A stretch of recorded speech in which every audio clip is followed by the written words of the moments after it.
Welcome to Honeybee, real stories of love, lies, and betrayal, where every truth stings. Let's begin. My name's Walter, and today I want to shed light on something most people overlook until it's already done serious damage. I'm talking about how subtle, outside influence can slowly erode a marriage. Not cheating, not financial struggles, but the drip of outside opinions gradually slipping into your relationship until one day you look at your spouse and realize you're no longer steering your own marriage. And by the time you recognize it, the cracks are already deep. I learned that lesson the hard way. When I married my wife, Madison, I truly believed it was just the two of us, ready to build a life together. I thought our only battles would be against the world, not the people closest to us. What I didn't expect was how much power my in-laws would wield over our relationship. And the worst part?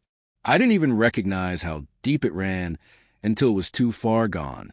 I used to believe that love and mutual understanding were all a marriage needed to stay strong. That as long as Madison and I were devoted to one another, we'd overcome anything.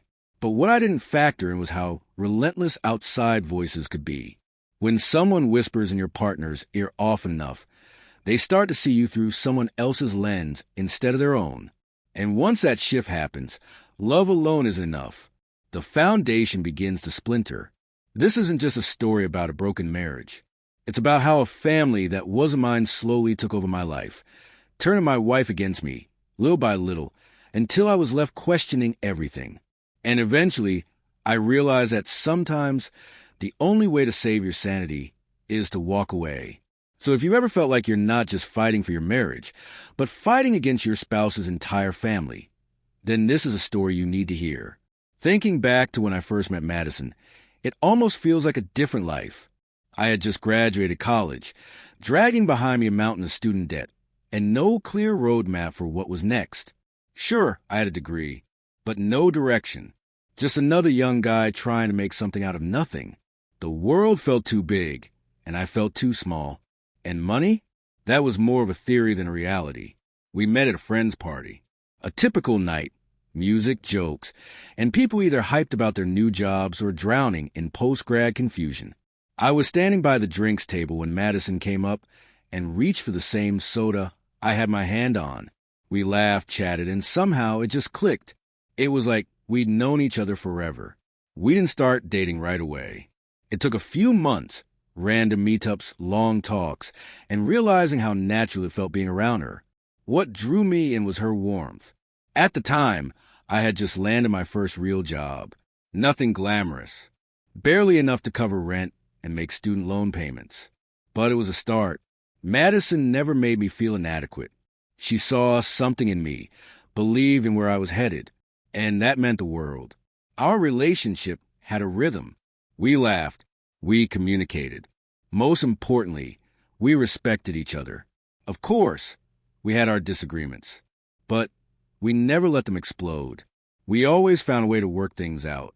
For a while, it really worked. After about a year of dating, things started to shift. I was finally seeing traction in my career. A promotion was on the horizon, not huge, but enough to make me feel ready. So I proposed. She said yes.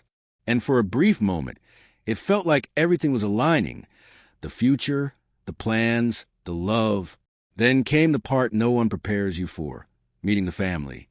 You've heard people say, when you marry someone, you marry their family too. I used to think that was just a cliche. I now know it's one of the truest statements I've ever heard. The first time I visited Madison's parents' home, it was obvious who ran the show. Her mom, not just a matriarch. She was judge, jury, and enforcer. Her dad was quiet, just nodding along like his thoughts had already been decided for him. Her mother didn't waste time with small talk. She cut straight to the point. She looked me over like a landlord checking out a tenant behind on rent. "So what do you do?" she asked, eyes sharp. I told her I had a professional job, was working hard, and even had a promotion coming up, but she wasn't impressed. Next question. "Do you have any debt?" I was honest. Told her I had student loans, but I was actively paying them off. She didn't even wait for me to finish before shaking her head like I'd failed some invisible test. Then turned to Madison and said, "Did you know about this?" That reaction hit me like a punch. I didn't expect praise, but I didn't think I'd be treated like a liability either. Student debt isn't uncommon. I wasn't buried in it.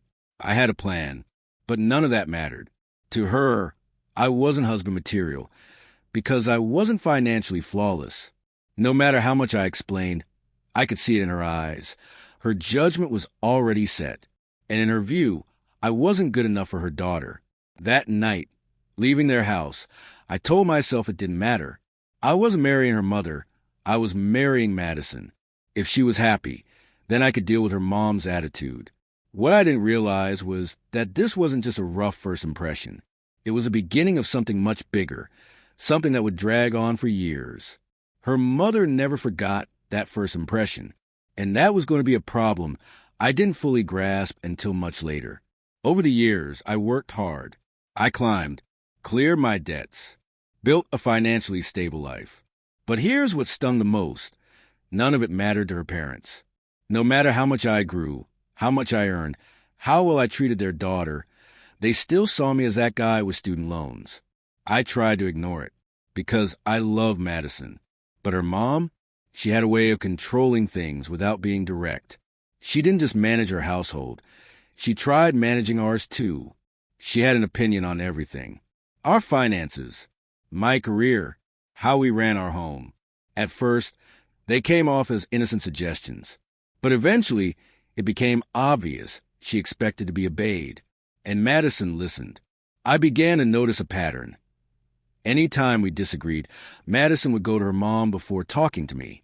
Small arguments turned into consultations. She'd come back from those talks with a completely new mindset, one that sounded suspiciously like her mother. I wasn't just dealing with my wife anymore. I was dealing with her mother's voice too. A second presence in our marriage with too much power. At first, I brushed it off. Families have quirks, right? But over time, it became impossible to ignore. Even as I finally reached a place of stability, career solid, money steady, the interference didn't stop. If anything, it got worse. The more I stood on my own, the more her mother tried to push back, using Madison as the middleman. And Madison? She didn't see it. To her, it was just advice, just a mother who cared. She didn't realize that every suggestion was another crack in our marriage. Every time she chose her mother's words over mine, I felt myself slipping further into the background. That hurt more than anything. I could handle a difficult mother-in-law.